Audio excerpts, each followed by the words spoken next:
Hey everybody, welcome back to We Are Podcast Network. This is We Are Air Season 1, Episode 12, The 12 Movies of Christmas, aka our Best of the Year. If this is your first time checking out the podcast, thank you so much. Please go to your favorite podcast app, Spotify, Stitcher, Podbean, or iTunes, and give We Are Podcast a like. And if you get a chance, head over to our social media. All links can be found in the description. We're at Facebook, Twitter, and Instagram at /We Are Podcast. With that said, on to the podcast.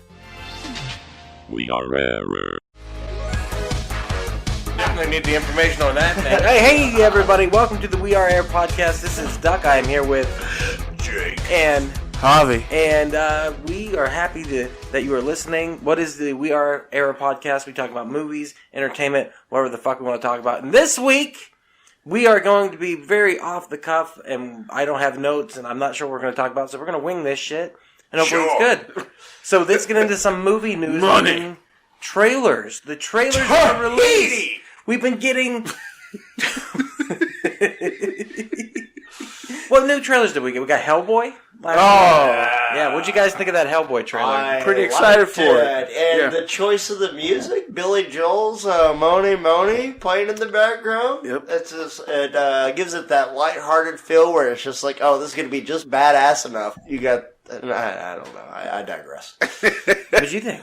I really liked it. I think it's going to be a really good movie. Boy, damn. You had like your NPR voice hardcore, dude. You were barely talking. It was like, I really like it. And the headset, I was like, holy shit. Holy shit. What do we think of David Harbour as Hellboy? I thought he looked it was a great casting choice. He looked great. He looked different than Ron Perlman. Yeah. And he's kind of like Ron Perlman-esque. Yeah, it's amazing like what prosthetic appliances will do to your face. Yeah, it's crazy. And it had a very skull kind of look to his face, which I liked. And the fact that they immediately showed that the character was going to be a little bit different, you know, whenever they shoot the back of the... It's like he kind of had that look like, I live on Vormir. Like, that's what kind of look he had. He had what? He looked like Boromir? From Lord of the Rings? Is that what you said? Fucking New York? He does. Well... Vormir, that was a fucking Infinity War reference to Red Skull. Because he looked kind of skullish. I thought that was Nidavellir.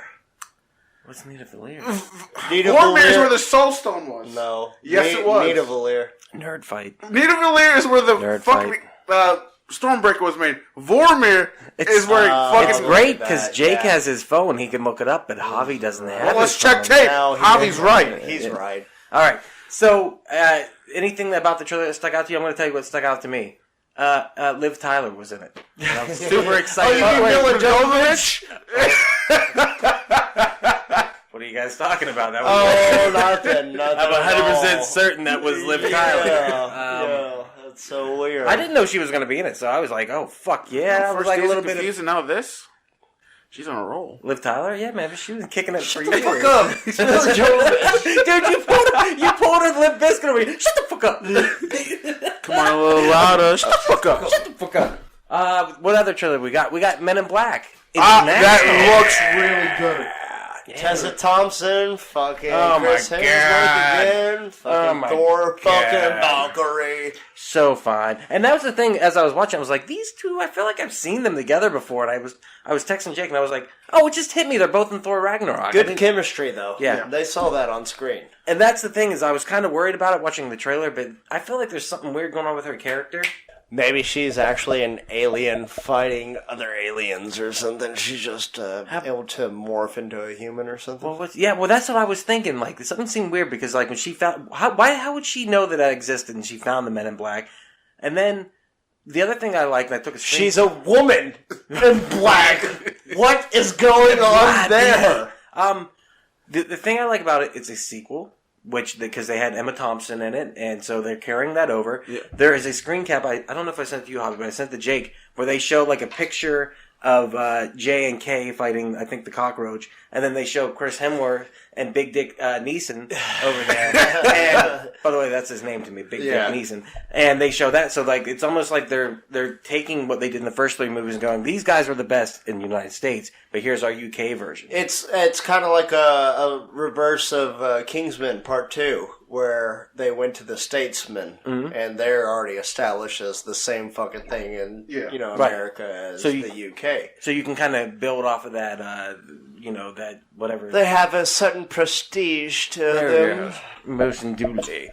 And, well, what'd you think of the trailer, Javi? I really liked it. I think it's going to be a great fucking movie. So what I miss is the fact that we could have had a 23 MIB, the Jump Street. That would have been awesome. The continuation of Jump Street and the crossover, the Men in Black Black saga. dude. Like if Phil Lord and Chris Miller would have done that one, which they were talking about for a while. Fucking oh awesome. my god, dude. That was a Fucking genius Jonah idea. And Channing, fucking...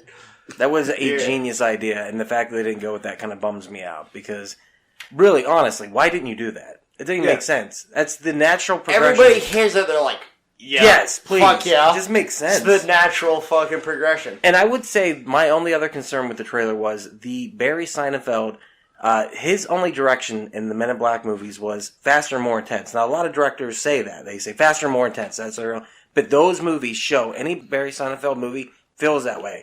It is quick. They are quick films. And so the only thing I'm concerned about, is the timing going to be different? If the timing is different, because those movies have a very specific time. Did he do all three? He did all three. Okay. Think Addams Family, think Get Shorty, movies like that. Yeah. Great. I know who Barry Sonnenfeld is, but I'm just saying. Did you know he directed 11 porno movies in one day? What? 11. Faster. More intense. Too quick. All right. But that was my biggest concern, was the fact that I think the timing's going to be different from the other movies. I hope it isn't. Who's directing it? I was just about to ask you. Somebody's directing a Fast and Furious. Give my photo now. Oh, yeah. He did part 6. I don't fucking know. Fate of the Furious. Who gives a shit anymore at this point? Who directed those fucking movies? This is very true. Gary Gray is directing the new Men in Black. But what you might know this cat from, Friday. I was going to say, that sounded The really Negotiator. The Italian Job. Set It Off. Fate of the Furious. Straight Outta Compton. Law-abiding citizen. He's got a good fucking track record, honestly. Not known for comedy other than Friday, though. But Friday, that's a pretty strong entry. Yeah, seriously. That's like... All right, I'm sold. I am also. Yeah. When you said the name, I was like, damn, that sounds really familiar, because Pops was this weekend, and that's why I was just like, why do I know that name? Oh, wow, yeah. Shout out to Spoon. Yeah, get it to Spoon. Probably should be getting a Spider-Man Far From Home trailer sometime soon. They were talking about that coming out before the Avengers trailer also, shortly after the latest Captain Marvel trailer dropped, right? Or Miss Marvel, or whatever the But I mean, her. either tomorrow or probably Christmas we'll get one. Definitely Christmas, right? Yeah, Opening day, biggest movie day. It would make sense. One of the biggest movie days, right? Yeah. So, because what movies came out this week? The 3 movies that came out, the big ones were Aquaman and Mary Poppins. Bumblebee. And Bumblebee. And out of the 3, I think Bumblebee's pulling the best. It's pulling the best reviews. It's crazy to got Michael Rooker to come back from Mary Poppins. Wait, what? What? Michael Rooker? Yeah. Merle from The Walking Dead and... Oh, no, Yondu. Yeah, Yondu. He's in Mary... Alright. I'm Mary Poppins, y'all! Fucking love it. Is he cool? Hell yeah, he is. Such a cool scene, too. The fucking duck looks like Yondu a little bit right now. Yeah, Look at that fin. Look at that fin. What do you use to control your arrow, Doug? That would be sweet. I like the fact that they gave him the big fin in the second movie. Have you seen the trailer for the Lion King live action movie? Live action. That really the Lion King live action looks pretty decent, but the Aladdin? Okay, that's right. I've not seen this. I did not know that they had released the pictures for the new live-action Aladdin. And according to you guys... It is garbage. Yeah, it's not good. It's muff cabbage. It's muff cabbage. It's Kazam Part 2, kids. Is it that bad? Will Smith. Straight to DVD. What are you doing, Casey Kasem? No, but this is Casey Kasem right here. This movie looks like shit. Number 1 in the charts. It does. Are these the right screens? I haven't looked yet. Oh, those are them. All right. No, they're not. Wait, they photoshopped Will Smith's face on a fucking blue genie there. Wait. Yeah, it looks like shit.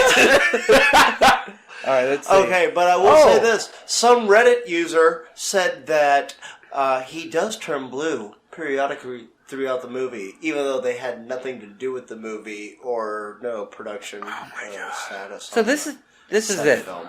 That's it. Yeah, it looks really fucking bad, right? Yeah, That but looks I mean- like a fucking made for fucking Disney fucking movie. It looks like a channel, yeah, an ABC, Like, like- it was, it's- what a hunk of shit. It's the shitty ABC version of... Didn't they do that That with is the a shit Hunchback of Notre sandwich. Dame? They did a live-action version, and it had Selma Hayek in it back in the day, and it was made...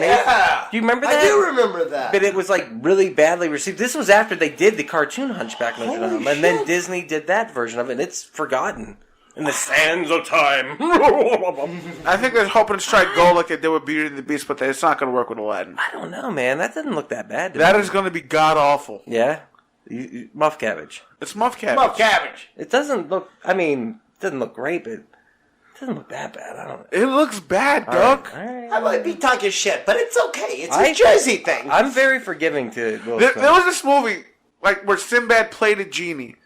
He looks like pretty much the Sinbad. That's There is not not a- a fucking that's not a movie. real That's a goddamn Mandela effect. you Motherfucker, fucking did you idiot. fall out of the parallel universe? Is that what you God, remember? Holy shit, maybe we're chastising him and maybe that really did happen. In his universe, that's what I'm saying. That's what I was saying, like, Oh shit! you know what I'm saying? Yeah, we're the ones that fell into his universe. Does it exist in this universe? Look, Kazam is the movie Okay. with Shaquille O'Neal, Right. Yeah. but everybody swears up and down that There's a Shazam was a movie with fucking Sinbad. No, there's actually a separate movie No, where there Sinbad isn't, plays you All right, a idiot. genie. You watched the fucking Funny or Die trailer time for out. that I did fucking not. movie. Here's how we figure it out. Is it Bearstein or Bearstain? It's Bernstein Bears. Dude! What is it for you? Bearstein or Bear... Bearstein. Dude, we just proved that it's a real thing because Crossover. we grew up Bearstein, right? Holy shit. And you grew up with Bearstain. It's Bernstein like fucking- Bears. Dude, are you kidding me? It's a real thing. According to the Mandela effect, if you grew up with Bearstein Bears, the Shazam Sinbad movie's real. Yeah, seriously. Because in me and Jake's fucking universe, that shit didn't Never happen. happened. But in Ever. your fucking Muff Cabbage universe. It's fucking bullshit is what it is. I don't like it. Alright. Is that true? Bearstain, huh? Bernstein Bears, yeah. You're saying something completely different. Fuck, yeah, that's not what it is. Berenstain Bears, I thought. yeah, it's Berenstain. I know they say Bearstein, I called it Bearstein. but I go Bernstein. That's what I remember the whole time. You're in the third Mandela universe where I don't even know what the fuck I'm happened in like over there. so many parallel universes. All right, I want to talk about the bullshit that happened. I think it was a week ago. There was a comedian Goddamn who you was bitch. working at I can't remember his name. He's an Indian comedian who was working at a college. And during his hour-long set, 25 minutes in, they shut it down and they kicked him off the stage. Because he was Indian? Because he made a joke. And his joke was, being gay must be a choice because people who are black and gay, why would they want to do two things that make life that much harder for them, right? That's a good joke. I'm sure he said it much better than I did. Hilarious. But because he said it, he offended a bunch of feminazis. And then they literally, the three women went on stage during his set and they said, okay, sorry, the show's going to be over because of technical difficulties. And he's like, what do you mean? And they're like, the technician has to leave. This is what they told him. And that's why they were ending the show. And so he argued with them for a little bit, and finally they're like, well, do you have any final words? And he's like, final words? Are you gonna kill me? I came up Episode of fucking Jerry Springer? I came up here to do a fucking show. And then they cut his mic, and he was off the stage. So he was supposed to do an hour-long show, and he only did 25 minutes into the set. Oh my god. Well, all I'm trying to say is, it's happened. I've always said, Fucking pussies are ruining the world. comedy Yes, you is are. the last vestibule of fucking free speech That's- and truth. I know, I probably said it wrong. And for me, the fact that people can just shut off the mic like that whenever you hear something you don't like, one little thing. Well, you there's don't a like, reason why like fucking Bill Burr, Seinfeld, and like fucking Rock refuse to play colleges now. Do you That's know 'cause of how many bullshit like gay that. black people are here right now? 2 of 1,000.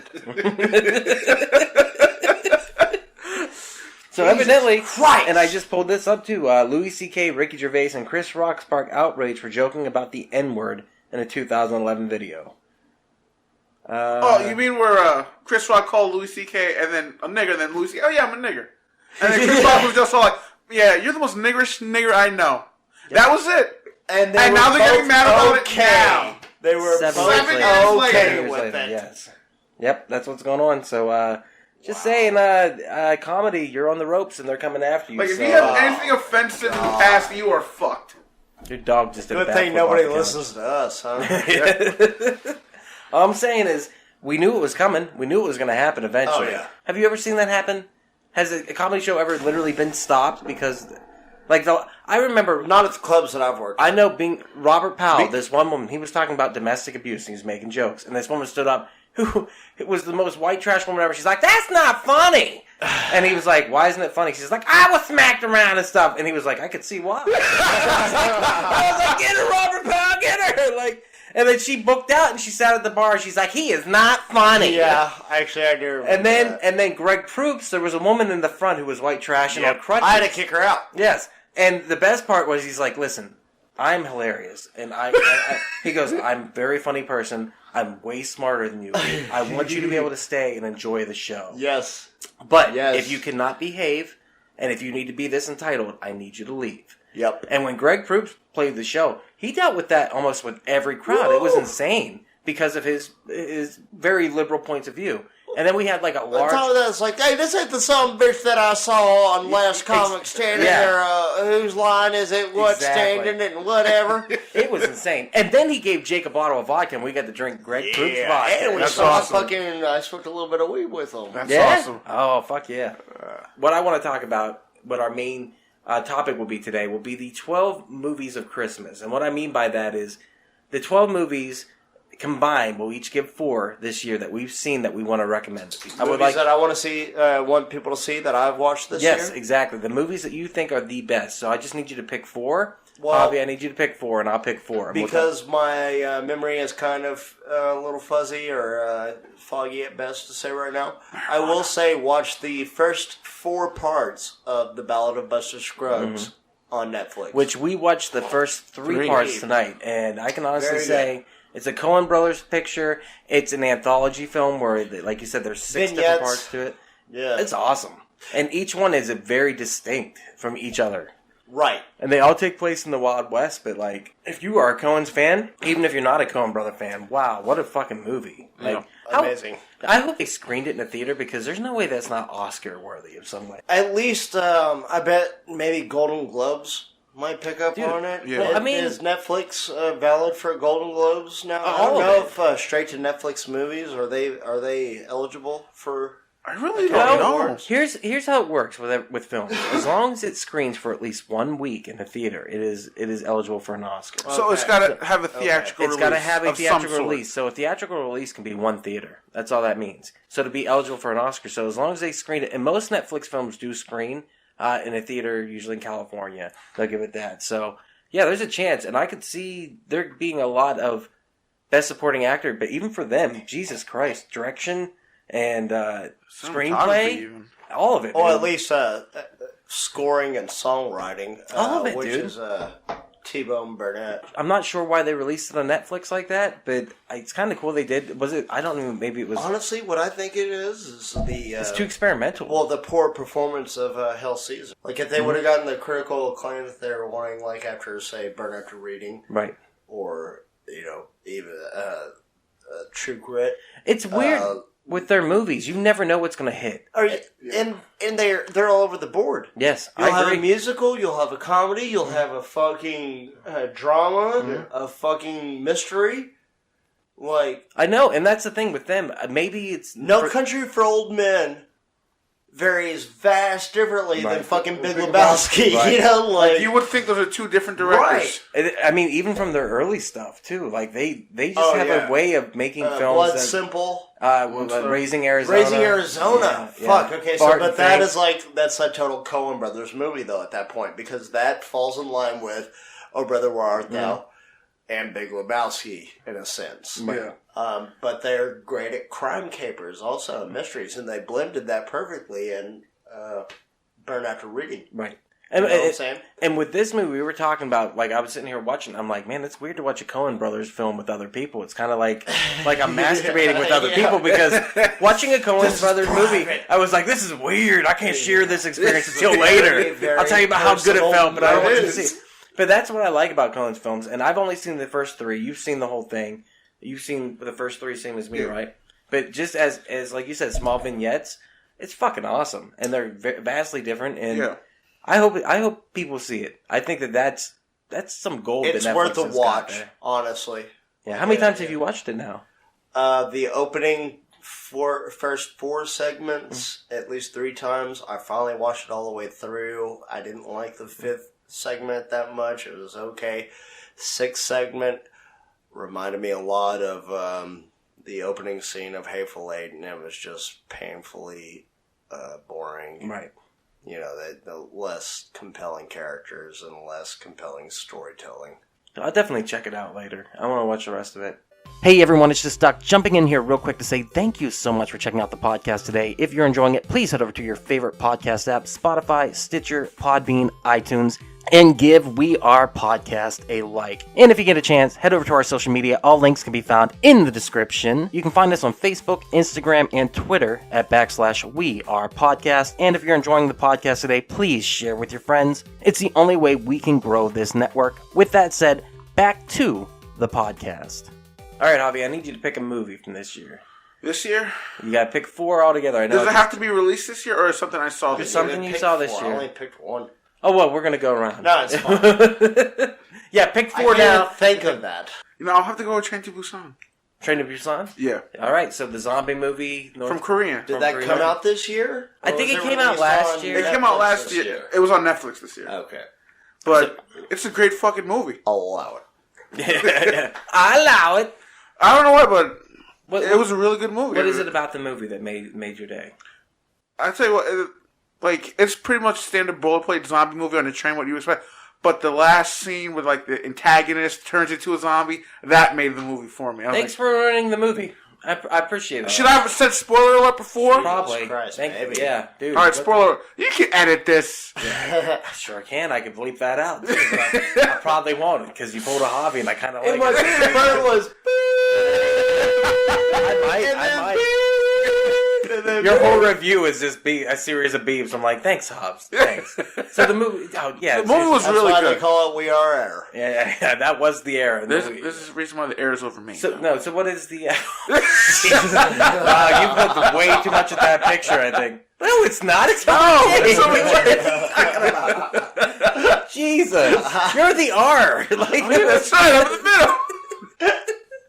And half a podcast. Aww. Anyhow, and it's at the bottom. It's not even the motherfucker. The movie. What's it about? Just a basic idea. All right, you got a father and daughter going to. He's going to take the kid to go see the mom. Okay. And then all of a sudden, a zombie outbreak happens, and the train, they can't stop at the city because it's being overrun. Military shut it down. Say, we have to go to Busan.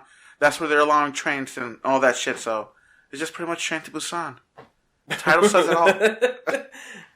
It doesn't say zombies in it. It's like Snowpiercer meets World War Z.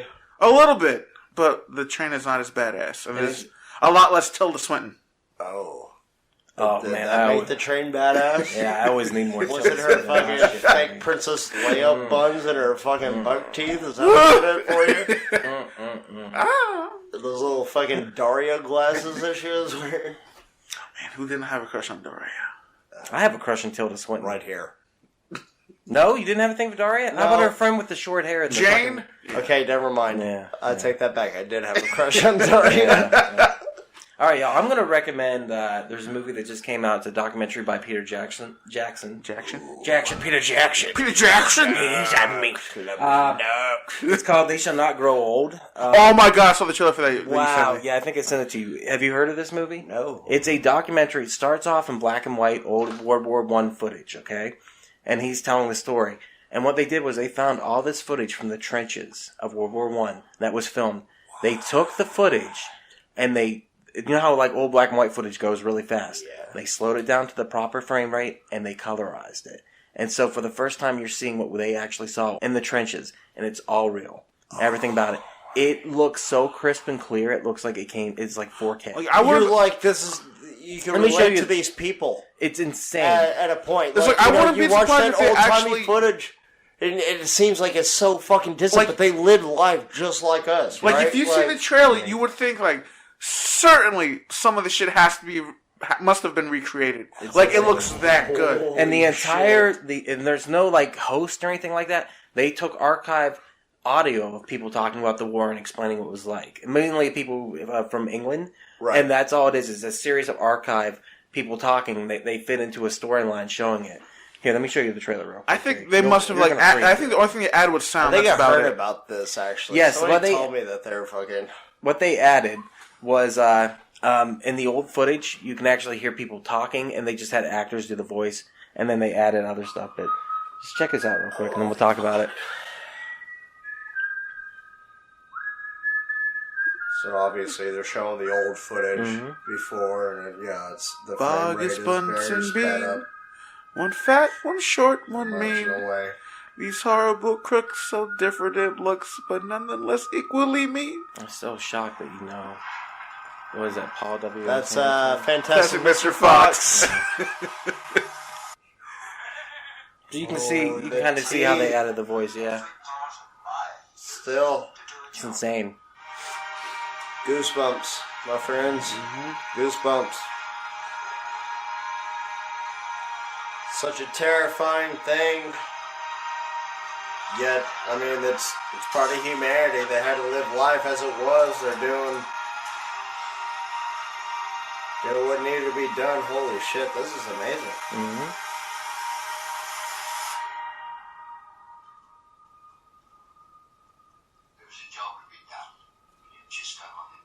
That's what he just said, literally. It's fucking crazy, isn't it? Now, so Just war back then was insane. It's a hard watch too. What was insane in general? But I'm just saying it's a very hard watch because they don't sugarcoat anything. It shows the actual trenches of the no man land in Does between. it show the bad shit also? It shows people being killed. It shows exploded bodies. It shows death everywhere. It shows the very morbid humor of war and stuff like that. Yeah. It's the dead bodies was enough for I really was having trouble watching it because it's just like the camera pans over and you just got people blown to pieces, and then they show the bombs coming down and like killing people and stuff like that. But it's all part of the story. It's a part of our history. Yeah, and so I mean, it needs to be taught, and people do need to see this to see the horrors against humanity and what can happen if people don't agree on a certain subject. And they really illuminate the fact that these guys were like 16, 15, 16, These 17, were fucking 18. kids. These were kids. Yeah. The age was between 18 and 35, and these kids would go and sign up because they wanted to go to war. They wanted to kill Germans. And it's really good. So if you get a chance, check it out. I would say more so during World War II, more people were willing to sign up. Whereas the First World War, people didn't even know what the fuck they were getting thrown into. Oh, it was nuts. Like, the only reason why people wanted to fight Germans is because of World War One. Nobody fucking knew what the fuck was going on whenever World War One was happening. It's just like, okay, we need you here. You're gonna fucking be fighting these people. And it's like, holy shit, they got all these fucking holes cut in the ground, and I have to get in there and I'm getting shot at. Oh, like, dude, it's nuts. Trench warfare was like the most fucking brutal thing ever. Like they, and that's what this whole movie's about. The Geneva Code and everything else. Fucking it's nuts. So check that out if you get a chance. Watch it. On a related note, have you ever seen the documentary Shell Shocked? It's about PTSD, and one of the stories they take it was this kid from Brooklyn. Because back then they had no idea what PTSD was, so they just called it shell shock. And it was super fucking depressing, and it's about this 16-year-old from Brooklyn that came back from World War I, and now he was just completely different than the person that was before the war. It was just like, I suggest you look that one up too. Boom. Well, it was PTSD before PTSD was a thing. Yeah. Like, they just thought he was just crazy. The traumas of war, the shit that you have to see. Like, shit changes you. Yeah. All right, Jake, what's your next movie? If you're living under a rock, maybe you want to check this one out. If you came out of the rock and hear this, Avengers: Infinity War. I knew one of us was going to say that. It was everything it needed to be and more. It everything that was built up for the 10 years previous to it. That promise that we got at the end of Iron Man 1 with Nick Fury showing up. Yep. And we could say that the first Avengers were that, but honestly, this took it to the next level. Yeah. When you say this movie's not going to fail, it didn't fail. It didn't fail me. It didn't fail you guys. The hopes were so high for it that if it would have failed, like it would have been the end of Marvel Cinematic Universe. If it was an Ultron again, right? Like it would have been turned into DC. It would have been like another Solo. Right. or Last Jedi. Right. But instead, it did everything it needed to do and more. And it set it up. It made you want more. It also, there's a feeling of completion. For the first time in the Marvel Universe, the good guys don't win, which was amazing. It was a Thanos movie. It was. And I really like that. All Thanos. I can see how some people can make the argument that Thanos wasn't necessarily a bad guy. Because he was just doing this for the good of the universe. He was a very conflicting bad guy. He was just like Killmonger. He had no empathy one way or the other. It was just about, let's just be balanced. Let's get it done. Yep. Let's get it done. And, at the end of the day, that movie's just, I can watch it again and again and again and again. And the characters, each character's given the time they need. The characters aren't given the time they need. We're given enough characteristics in the previous movies to build them up. So it just works. And once again, if you've been living under a rock and you haven't seen it yet, you're an idiot. You should have saw it in theaters when it came out. You fucking idiot! Yeah. What else can you say? Javi, your next movie. All right, my next movie, Loving Vincent. Oh, Jesus. Here we go. Here we go. Right. I'm about to get a little bit faggy right now. Vincent. Now, I will admit, it's impressive looking, but I have not seen it yet. But explain what it is. What about Saint Vincent? Oh, that's a great fucking movie. I love that Just tell me about your stupid fag movie. All right, stupid fag movie. Loving Vincent. All right, this movie is completely rotoscoped. 32,000 oil paintings. I'm a rotoscope animator. That's what I think, and that's why this movie resonates with me so much. But it goes into the story of Vincent by going into his actual paintings and telling his life story. I want to see this. And a lot of people think that he committed suicide. He was fucked up. No, he was just a weird guy, and he just went by his own drummer. He lived life his own way, and that pissed everybody off. Marched to the beat of his own drummer. Thank you. I couldn't find it. No, you're good. So it turns out he was actually shot by a couple of the town kids, and everybody in the fucking town knew this, and just kind of turned the blind eye. I was like, oh yeah, we got rid of this fucking weirdo. And just kind of goes into his relationship with other artists and how they were all kind of jealous of him, because he only been started painting professionally for 2 years. And he was doing masterpieces, but he sold dick. He died broken alone. Wait, he sold dick? He sold dick too? I meant he sold dick all for his paintings. Yeah, he sold dick for his paintings, right? Yeah. That's what I heard. He sold dick so he could get paintings for his paintings? Did we watch the same movie? Yeah. I watched a fucking Vincent. Jesus. Loving Vincent. Yeah, I watched fucking Vincent. Vincent Van Going and Coming. Yeah. And it wasn't bad. And there was a lot of different ways that they painted those canvases. But they sprayed all of those canvases. So you recommend it? I do highly recommend it. It's a great story. Oh, shit. Chris O'Dowd. He plays the postman. And holy shit. His performance blew it out the water for me. Nice. Yeah, I'm going to suggest The Incredibles 2. Have you guys seen it yet? No. I have not. Fucking awesome. I had a feeling that it was going to be amazing. The first Incredibles was arguably one of the best Pixar movies. Mm-hmm. Yeah, definitely up there. The fact that they waited so long to do it, over 10 years, to make the sequel to it, it takes place immediately after the first movie, and it's that good. And it, once again, focuses maybe even more than the first one on the family. And that first movie focused on that family pretty intensely. I heard it was mostly an Elastigirl movie. It is. And she takes, whereas the first one was, Mr. Incredible. Yep.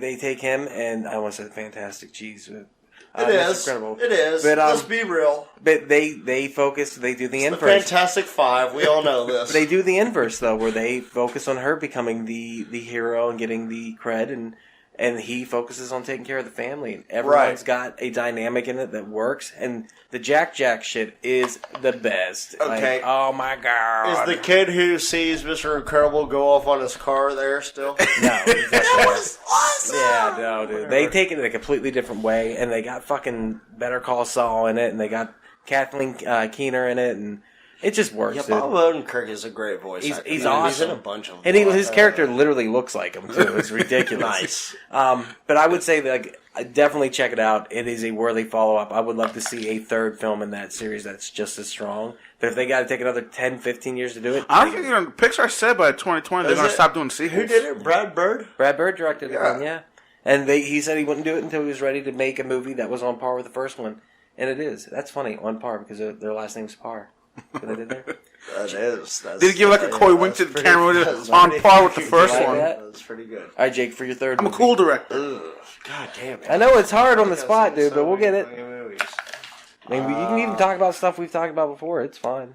I will say, Deadpool 2, I guess. Mm-hmm. Yeah, that was one of my favorites from this year as well. Did it live up to the hype of the first one? I didn't like it as much as the first one, but I still really appreciated it. I think they tried cramming a little too much in there. I would have liked to have seen X-Force live a little more. Mm-hmm. I love that fact. Peter, that was actually really cool. That was really cool. But even if Peter would have lived a little bit longer, as opposed to helping out the fucking spitter and getting fucking destroyed by that so bullshit. Funny. That might be my favorite scene of the movie. That and the fight at the end with the Juggernaut. Yeah, the Juggernaut. Juggernuts. Dude, I love that. Like, I thought that was great, and the fact that he takes Ryan Reynolds versus Ryan Reynolds. Dude, it was so good though. Oh man. It was really good. And then shoving the fucking taser up his butt. And fucking Dominoes. Jay-Z. Jesus. Yeah, I would watch that movie again too. Like, that's a fun fucking movie. It is. I don't know, I might like it more than the first one. I like the first one a lot too, but I might like it more. Man, I think maybe on equal levels now that I've seen it a couple more times, but still that first one. That dying scene in part 2 that took him forever to die. Oh yeah. That shit had me tears. Right. It was just so fucking good. It was like, God, I don't know why this is taking so long. I guess it's just like being around me so much. Alright, Hobbs, what are you going to pick for your... My third? You know, I'm going to have to go with I Am Chris Farley. Oh, dude, I want to see that so bad. I'm going to get you a copy, my friend. Seriously, yeah. What a dick. You're holding off. Saying this for You've got the Chris Farley and you're holding Robin and your friend. Alright. But this was just so fucking great. It really gave you a look by people who personally knew Chris Farley, like, on a deep level, like Adam Sandler and shit. And they all pretty much said, like, this guy was just terrified all the time, and he didn't want to let anybody down.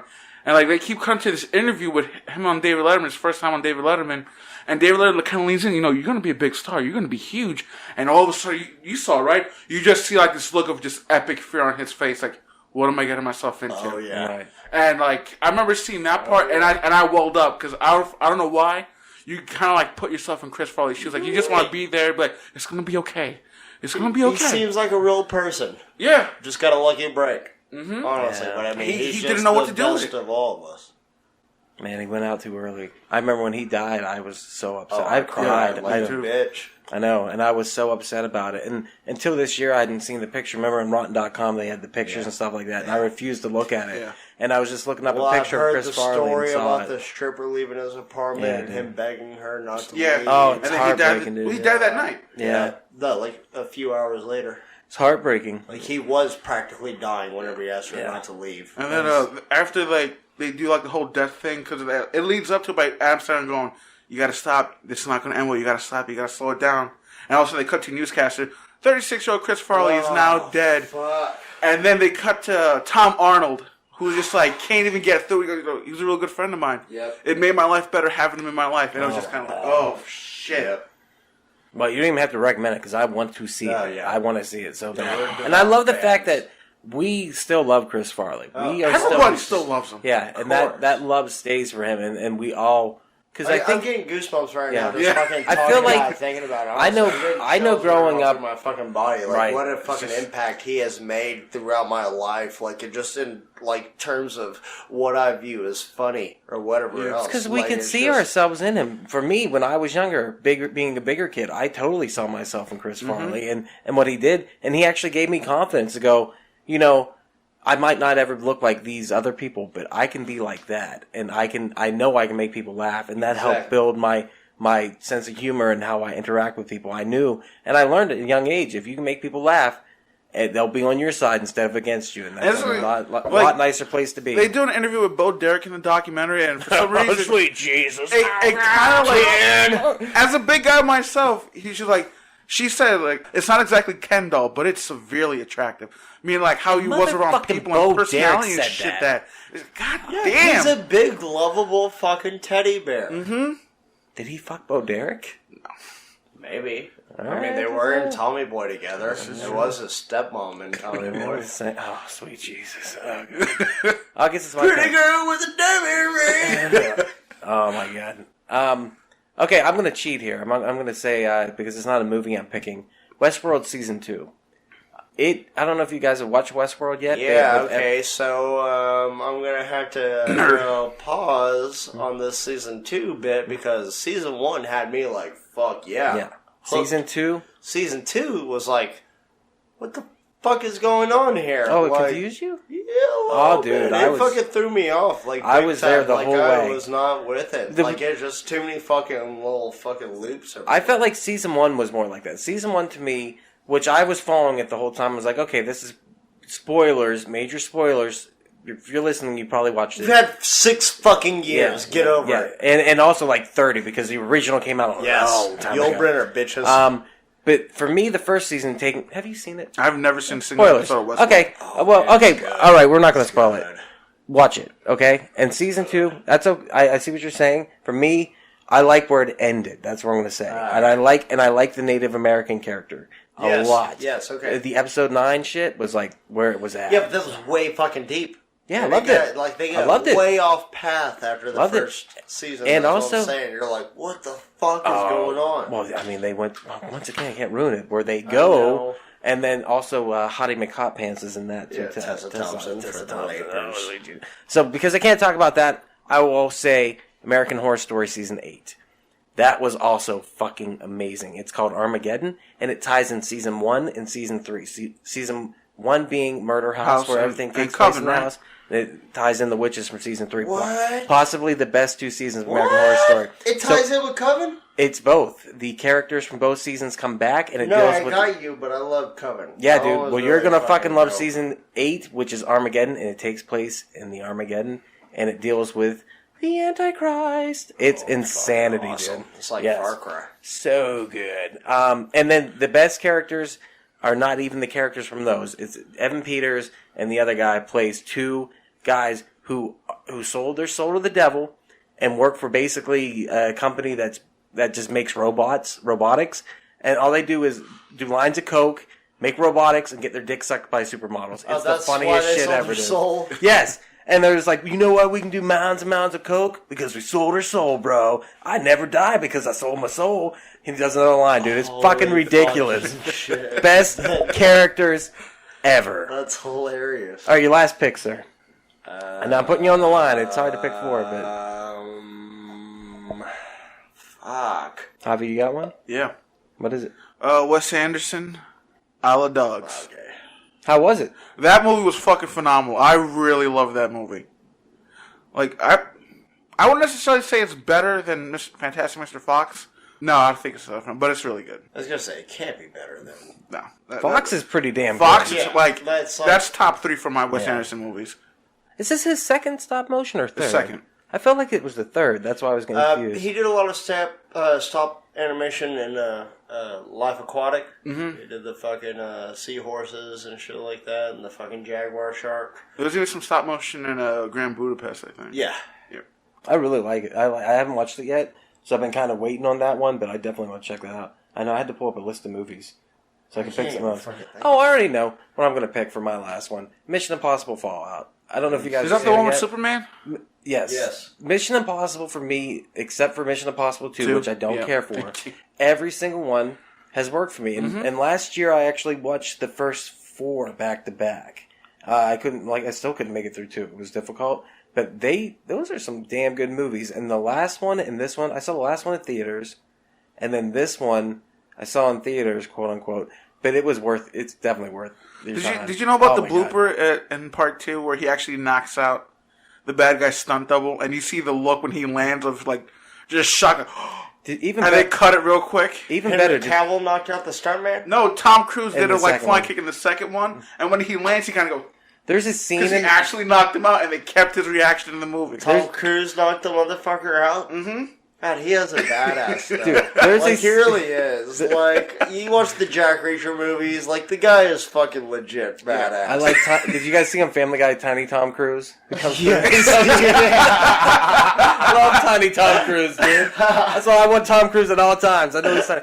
The other thing that's how he is at all times. We don't realize. In the second Mission Impossible, there's a scene where there's a knife that is like 2 centimeters from his fucking eye. That was real. They took the stunt guy and they had him take the knife and actually jam it towards him. They had a rope going through his arm so he couldn't put it through Tom Cruise's head. And he literally, Tom Cruise is like, make him try to kill me. And that's what that scene is. Like, that's literally, it's like shaking because the stunt guy is trying to kill Tom Cruise. He's fucking and there's a wire, yes. Yeah. And the man is nuts. And I appreciate it. I literally watch Mission Impossible movies and go, thank you, Tom Cruise. Like, I appreciate what you do in these movies. Let's be real here, though. Edge of Tomorrow is like the greatest fucking the best fucking movie. If you have never seen it, repeat. Yep. If you've never seen it, fucking get on it. Emily Blunt doing sweaty yoga. And share it with your fucking friends, your family, God. everyone. It is fucking hardcore action Groundhog's Day. Yes. It is. Oh my God, it's so good. And there will be a sequel eventually. Yes. But I mean, who knew? Was it the name of the movie that none of us saw it? But I saw. He had two different movies coming around at the same time. It was the other one was, It was Oblivion and fucking this one, Edge of Tomorrow. They were coming out like around the same fucking time, and everybody's like, "Fuck Tom Cruise! I don't want to see this." I wasn't fucking hip to it until I got the DVD. I saw it. I was like, "Yeah, whatever. I'll check it out." Yeah. I was like, dude, this movie is you only get one go. The time that he wakes up after he gets the blood on his face, and he fucking gets the fucking disease or whatever, and he wakes up and it's like right back at boot camp again. I was like, oh, okay, this is what kind of movie this is going to be. I downloaded it and I went into that movie. I'm going to have to fast forward through this shit. I didn't fast forward. Dude, I've watched it. I think I've watched it at least 5 times. Oh, it's so good. It is really and like I said, Pullman at the beginning is the drill sergeant. Paxton, my bad. Fucking asshole. You always get these two mixed up. Bill Pullman. I get Bill Pullman confused with Jeff Daniels. Everyone gets Jeff Daniels. Hey, Jeff Daniels, Daniels. man. I thought you said Jack Daniels. And I get Jeff Daniels mixed up with Jeff Goldblum. I get really Goldblum mixed up with Jim Carrey. I get Skeet Ulrich. By the way, he's playing Dr. Robotnik in a Sonic movie. Did y'all know this? When I first saw those things, I was like, "This has got to be fucking fake. This looks utterly ridiculous, but it's legit." Sonic is getting a movie. Good time he had playing the Grinch. Hopefully, this will be just quite as torturous. Oh yeah, that movie's gonna tank so fucking hard. What movie? The Sonic movie. Yeah, the poster is like fucking killing everybody. I used to think when I was younger I'd like to make an Real Monsters movie and have him play Simon the Monster Hunter. But now I would think I would have Jack Black play Simon the Monster Hunter in that. Real Monsters would actually make a pretty good movie. Yes, it fucking would. And you do it with puppets and CGI. You don't go full CGI. Yeah. You go physical puppets for the characters, and then you do CGI for the eyes and to accentuate the mouths and shit. Perfect fucking movie. I've been wanting to make that movie for the last 20 years. Practical effects with mixed CGI. That's what Guillermo del Toro does, like in Hellboy 2, where he does practical and CGI together. Yeah. That's the way to go with something like that. That's the and don't allow you have to pull yourself back just because you can do something pure CGI. You don't. Yeah, don't cheapskate yourself. Nope. Try to do as much of it as practical, and if you need that CGI to bring just a little bit more to it, more real. Like, do you ever see the making of Force Awakens? Yeah. That's all you can say. Yeah. Boom. That's the way that was also one of the saving graces of that fucking movie. Is the practical, man. Yeah. I think that maybe you do see that a little bit in the real BB-8. Like, that's not a fucking CGI BB-8 rolling around. Just everything else. The fucking Unkar plot, fucking Simon Pegg's character in it is all fucking practical. Like, that's not CGI doing it. Just minutia. The fucking eyes and mouth. Like, and that's all you have to fucking when get. actors have something to work against, that is also huge. Because they're acting through the vessel that they're in or whatever. Right. 4th movie. The 12th movie of this year. I know it's not going to be The Last Jedi. That was last year. It's not. I guess Ready Player One? Yeah, you liked it?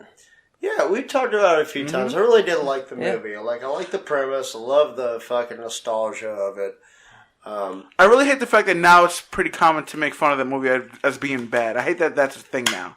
It's Steven Spielberg at his most Steven Spielberg is. You know what I'm saying? Mm-hmm. Like, he can call back nostalgia on his own shit. He wanted to make it for his grandkids. Like, hey, look what I'm doing, you know? What was it about you? Well, I can say here's my personal experience. I didn't read the book. I heard the book read to me by Will Wheaton, which was awesome. The book is very different than the movie, but the movie keeps the same sense of the adventure and stuff like that. Right. They changed quite a bit, but the stuff they changed didn't bother me. I understood that it had to have those things changed. Licensing purposes. Exactly. So I enjoyed the movie too for what it was. I would watch it again. I think it was a great representation of the novel and the spirit of the novel, and I enjoyed it. I really did, and I think it's something you haven't really ever seen before. One of my favorite movies from back in the day is called Arcade, and that's the idea. It's a very cheap-made horror movie, but it is about going into the video game, where the video game is like possessed and it sucks these kids into it. I love anything that kind of goes into a virtual reality world. Tron. I love Tron. I know, but I'm just saying. Dude, I would love a sequel to Tron Legacy, and that fucking soundtrack to Tron Legacy is shit. Yeah, everybody knows. Oh, Daft so Punk scoring my god, so good. Soundtrack? Are you fucking kidding me? Did you like it? Did you like Ready Player One? Fuck yeah, I did. Yeah, fan. Yeah. Big fan. Yeah, dude. Are we heading towards that now? What? Are we going to be living in a virtual world within the next 10 to 20 years? God, I hope not. I can't even master Fortnite. So anyhow, those are going to be our 12 movies that we suggest you go see. Hopefully you better check those out. Definitely. We appreciate you listening to us. Thank you so much. If you want to check out more of our stuff, you can go to our YouTube channel, Quack Attack 5000 YouTube. You can listen to us on Stitcher, Podbeam, hopefully iTunes soon, Javi. Yeah. What do you think of that? I'm going to throw it on everything. Even Spotify, maybe. Please share with your friends. Let people know. Yeah. Like it. Comment, and subscribe. Yeah, I know people say a million times, but we got to say share. Please tell your friends about it if you enjoy this. Share it with your friends. This is the only way that we can grow this. We like doing this. I don't look at the numbers. We're just doing this for us. But we want people to listen, and we want people to enjoy it. So we have a Facebook group called Quack Attack 5000. Please join it. Yeah. And then also send us an email at quackattack5000@gmail.com. And your boobs. Other than that, yeah, sweet Jesus, please do. Other than that, this has been Duck. I've been here with Jake.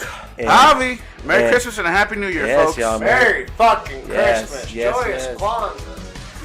And there it is. Thank you so much for checking out the podcast today. If you have enjoyed it, please do not forget, share with your friends. That is how we grow the network. And if this is your first time listening, head over to your favorite podcast app, Spotify, Stitcher, Podbean, iTunes, and give We Are Podcast a like. And if you've enjoyed this podcast, you're going to love the other podcasts here on the We Are Podcast Network. We have We Are Bagu, a video game podcast featuring me and Dr. Ethan Eastwood. That's where we talk Atari to Steam and everything in between. Don't forget, Gyros, a Dungeons and Distractions side quest. Me and the boys were sitting down, we're playing some D&D, we're having so much fun. You can go and start that from the beginning of the journey, Season 1, Episode 1. You're going to love it all the way through. And finally, I Hate Being Sober. Personal stories from epic people. I'm going to sit down with some of the most epic people I've ever met in this world, and we're going to talk about their life, we're going to talk about their trials and tribulations, and we're just going to talk about their journey this far. Head on over to our social media. All links can be found in the description. You can find us at Facebook, Instagram, and Twitter at /WeArePodcast.